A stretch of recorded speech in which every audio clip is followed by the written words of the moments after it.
Shalom,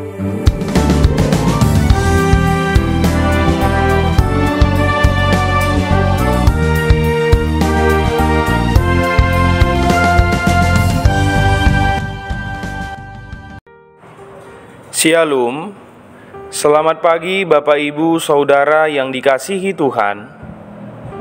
Selamat berjumpa kembali dalam Mutiha Hangoluan, renungan harian pagi ini, Jumat 7 Februari 2025, dengan bacaan Alkitab dari Keluaran pasal 23 ayat 1 sampai 13. Yang menjadi ayat renungan harian hari ini adalah Keluaran pasal 23 ayat 1. Demikian firman Tuhan. Janganlah engkau menyebarkan kabar bohong. Janganlah engkau membantu orang yang bersalah dengan menjadi saksi yang tidak benar. Pribadi yang dipercaya. Apakah yang paling mahal dalam kehidupan manusia saat ini? Jawabannya adalah kepercayaan. Wajar jika kepercayaan menjadi sesuatu yang paling mahal, karena kehidupan manusia di dunia ini kerap dipenuhi dengan kebohongan. Orang-orang bijak mengatakan, satu kebohongan akan diikuti kebohongan-kebohongan lainnya.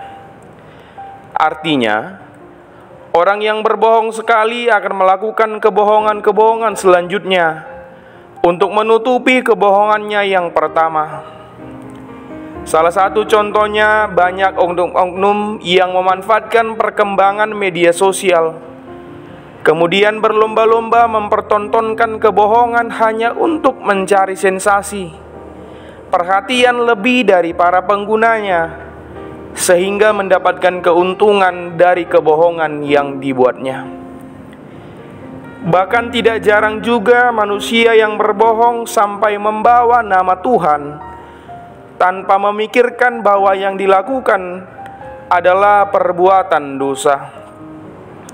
Saudara yang terkasih dalam nama Tuhan Yesus Kristus, konteks Keluaran pasal 23 adalah hukum-hukum yang diberikan Allah kepada bangsa Israel setelah mereka keluar dari Mesir dengan tujuan agar membawa bangsa Israel hidup dalam kebenaran, di mana kebenaran itu akan menjadi fondasi dari hubungan yang sehat dengan manusia, secara khusus dengan Allah. Salah satu hukum yang paling ditekankan dengan jelas adalah di ayat yang pertama, di mana bangsa Israel diingatkan agar jangan menyebarkan berita bohong dengan contoh bersekongkol dengan orang fasik untuk menjadi saksi yang tidak benar. Kebohongan memang bukan hal yang asing lagi bagi umat Allah. Sejak masa penciptaan manusia, kebohongan sudah terjadi, di mana iblis menyatakan kebohongan kepada Hawa yang mengakibatkan jatuhnya manusia ke dalam dosa. Segala bentuk kebohongan, dusta adalah perbuatan iblis. Sebab Yesus mengatakan, apabila ia berkata dusta, ia berkata atas kehendaknya sendiri, sebab ia adalah pendusta dan bapa segala dusta. Maka benarlah jika ada orang yang berbohong dan tidak menyatakan kebenaran, sesungguhnya ia adalah anak iblis. Begitu juga sebaliknya, jika ada orang yang berkata benar dan menyatakan kebenaran, maka ia adalah anak Allah, sebab Allah adalah kebenaran yang sejati.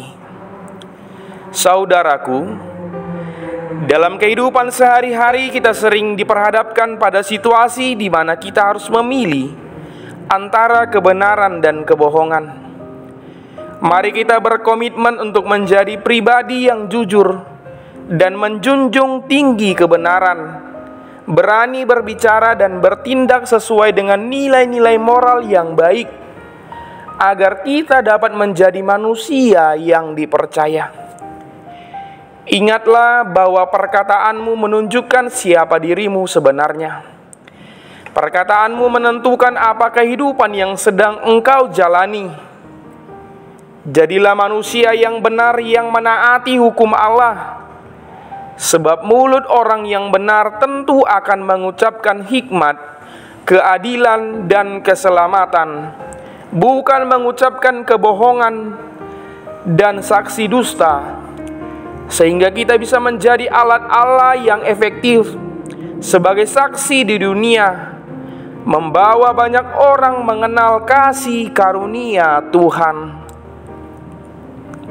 Dengan tidak menyebarkan kabar bohong, kita turut serta dalam menjaga keadilan. Kebohongan dapat merusak reputasi seseorang, bahkan menyebabkan orang yang tidak bersalah dihukum. Kita berdoa. Tuhan, jadikanlah kami sebagai pribadi yang dapat dipercaya, tidak menyebarkan berita bohong yang dapat merugikan orang lain dan diri kami sendiri. Amin. Renungan harian hari ini ditulis oleh calon pendeta John Ri Simanjuntak STH. Demikianlah renungan harian hari ini. Selamat beraktivitas, Tuhan Yesus memberkati. Shalom.